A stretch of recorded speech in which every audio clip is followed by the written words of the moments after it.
Hello दोस्तों, आज की कहानी का नाम है जिंदगी का सबक। पसंद आए तो लाइक शेयर सब्सक्राइब जरूर करें और वीडियो को बिल्कुल भी स्किप मत करना, पूरा देखना। तो चलिए आज की कहानी को शुरू करते हैं। शरद अभी ऑफिस से निकला ही था कि कोमल का फोन आ गया। कोमल, शरद कहाँ हो? मैं कब से तुम्हारा इंतजार कर रही थी। आज मूवी देखने जाना था। शरद, कोमल, मैं ऑफिस के काम में ऐसा उलझा कि सब कुछ भूल गया। तुम कहाँ हो? मैं अभी तुम्हें पिक करता हूँ। ये कहते कहते शरद गाड़ी में बैठ गया। लैपटॉप का बैग पीछे की सीट पर रखकर जल्दी से गाड़ी स्टार्ट करने लगा। कोमल, रहने दो, अब मूड नहीं है। मैं 2 घंटे से तैयार होकर तुम्हारा इंतजार कर रही थी। कभी तो मेरा ध्यान रखा करो। शरद, यार, कोमल बोला, न भूल गया। अब इतनी सी बात के लिए मूड खराब मत करो। चलो डिनर बाहर करने चलते हैं। कोमल, नहीं, अब मैं कहीं नहीं जाऊंगी और खाना भी नहीं बनाऊंगी। तुम्हें कुछ ऑर्डर करना हो तो कर देना। शरद को भी गुस्सा आ रहा था, लेकिन फिर उसने बात को संभालते हुए कहा, शरद, अच्छा बताओ क्या ऑर्डर करना है? कोमल, हर काम मेरे से पूछकर करते हो। जो खाना हो मंगा लेना। यह कहकर कोमल ने फोन काट दिया। शरद को बहुत गुस्सा आ रहा था। पूरा दिन ऑफिस में बॉस की चिक चिक, घर पहुंचो तो बीबी के नखरे। शरद गाड़ी चलाकर घर पहुंचा। उसने कोमल को मनाने की बहुत कोशिश की, लेकिन कोमल ने उसकी एक न मानी। हार कर शरद भी बिना डिनर किए सोने चला गया। 2 साल हुए थे दोनों की शादी को। शरद और कोमल की अरेंज मैरिज हुई थी। शुरू के 1 साल तक दोनों बहुत खुश थे, लेकिन उसके बाद शरद ने एक नई कंपनी में अप्लाई किया।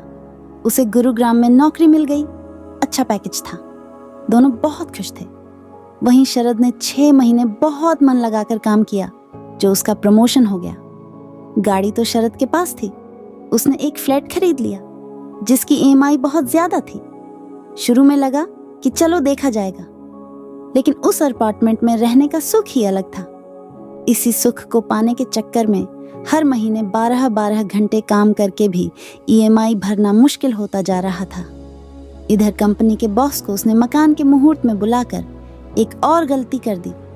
बॉस को जैसे ही पता लगा कि इसने 20 साल के लिए EMI बांध ली है, अब कहीं जॉब छोड़कर नहीं जा सकता, उसने शरद से ज्यादा काम लेना, बात बात में उसे नीचा दिखाना। जो काम उसका नहीं था वह भी उस पर लाद दिया। शरद बेचारा सब कुछ सहकर भी कोमल को खुश रखने की कोशिश करता था।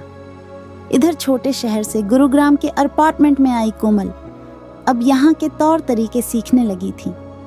सोसाइटी में रहने वाले लोगों से दोस्ती हो गई। अब उनके जैसे लाइफस्टाइल को अपनाने के चक्कर में अनाप शनाप खर्च करने लगी। कोमल के लिए लाइफ केवल एंजॉय करने के लिए थी। कोमल को हर दिन घूमने जाना था। मूवी, थिएटर, बाहर डिनर, इन सब का शौक लग गया था, क्योंकि स्टेटस अपडेट करना था। इसके अलावा वह शरद के साथ महीने में एक बार टूर प्लान कर लेती थी, जिसे न चाहते हुए भी शरद को मानना पड़ता था। शरद की जिंदगी पत्नी और बॉस को खुश करने में बर्बाद हो रही थी। खर्च कम करने की बात पर घर में लड़ाई हो जाती थी। कोमल, बाकी लोग भी तो मेंटेन कर ही रहे हैं, सिर्फ सोच का फर्क है। जैसी आदत डालोगे वैसी डर जाएगी। शरद, उनकी और हमारी कमाई में जमीन आसमान का अंतर है। इनमें से कुछ लोग तो बहुत पहले से यहाँ रह रहे हैं। हमें अभी 20 साल EMI भरनी है। कोमल, तुम कहीं और जॉब के लिए अप्लाई भी तो नहीं करते। तुम भी तो इसी कंपनी से चिपके रहना चाहते हैं। हो सकता है अच्छा पैकेज मिल जाए। शरद, नौकरी बदलने के रिस्क के लिए सेविंग होनी चाहिए।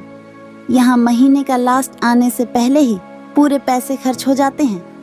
अगली सैलरी तक के खर्चे क्रेडिट कार्ड से करने पड़ते हैं।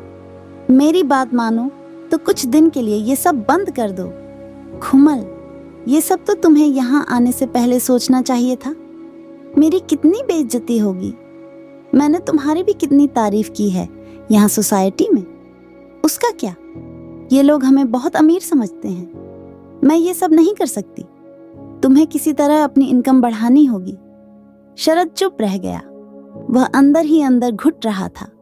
शादी से पहले छोटे से शहर में एक छोटा सा कंप्यूटर इंस्टीट्यूट चलाता था। कितना सुखी थे। सुबह क्लास होती, दोपहर को खाना खाने घर आता, फिर 2-3 घंटे आराम करके शाम की क्लास के लिए निकल जाता। रात को 10 बजे घर आता तो कोमल गरम गरम खाना परोसती। तरक्की के चक्कर में माता पिता को भी छोड़ दिया। उन्होंने कितना मना किया था, बेटा जो मिल रहा है उसमें सब्र कर, लेकिन उनकी एक बात नहीं मानी। तब तो गाड़ी खरीदने का शौक था। एक बार अपना घर क्या छोड़ा, एक बार भी माता पिता से मिलने नहीं गया। छोटा भाई वहीं इंस्टीट्यूट चला रहा है, बार बार फोन पर कहता है भैया मुझे भी वहीं बुला लो। अब उसे कैसे बताऊं कि यहाँ आकर उसने क्या खोया क्या पाया। आज सुबह जल्दी मीटिंग थी। सुबह जल्दी जाने के लिए कोमल को बोला था, लेकिन जब शरद सुबह तैयार हुआ तो पता लगा कोमल सोकर ही नहीं उठी है। बिना नाश्ता किए, बिना टिफिन लिए वह ऑफिस पहुंच गया। आज बॉस ने उसे और उसके साथ काम करने वाले 3 लोगों को नए टारगेट समझा दिए। एग्रीमेंट का लालच देकर पिछले 6 महीने से लगातार टारगेट बढ़ाता जा रहा था। आज के टारगेट पूरा करने के लिए शरद को संडे भी काम करना पड़ेगा। इतना बोझ उठाना उसके लिए असंभव था। मीटिंग के बाद वह बॉस के केबिन में गया। बॉस, आओ शरद, तुम बहुत काबिल हो, मुझे विश्वास है ये टारगेट तुम जरूर पूरे कर लोगे।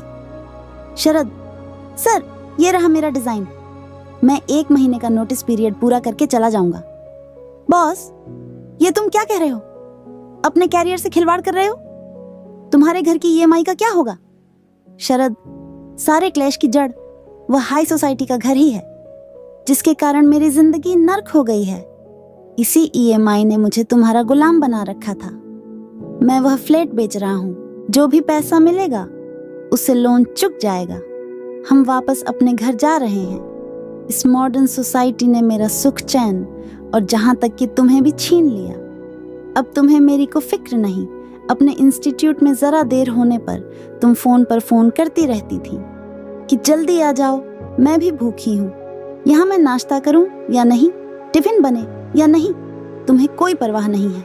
1 महीने जितने मजे करने हैं कर लो। मैंने पिताजी को फोन कर दिया है, हम वापस आ रहे हैं, वही इंस्टीट्यूट चलाएंगे। कोमल, ये तुमने क्या कर दिया? सब बर्बाद कर दिया। शरद, बर्बाद नहीं, ये सब कभी हमारा था ही नहीं। दूसरों की होड़ के चक्कर में अपना सुकून खो बैठे। एक बार सोच कर देखो, अगले 20 साल में मेरा क्या हाल होता। ये माई वहीं रहती, मेरे काम करने की शक्ति घटती, खर्चे बढ़ते। एक दिन ऐसा होता कि शायद इस ऐशो आराम के चक्कर में मैं ही नहीं रहता। ये सुनकर कोमल के होश उड़ गया। इस तरह तो कभी उसने सोचा ही नहीं। कोमल, मुझे माफ कर दीजिए, दूसरों के चक्कर में मैं आप पर ध्यान देना ही भूल गई। आप सही कह रहे हैं, हम वापस अपने घर चलते हैं। 1 महीने बाद दोनों अपना सामान बांधकर अपने घर पहुंच जाते हैं। माता पिता बहुत खुश होते हैं। उसके बाद दोनों भाई मिलकर इंस्टीट्यूट चलाने लगते हैं। दोस्तों, आपको ये कहानी कैसी लगी और आपको कैसी कहानियां सुनना पसंद है? कृपया हमें कमेंट करके जरूर बताएं। वीडियो को लास्ट तक देखने के लिए धन्यवाद।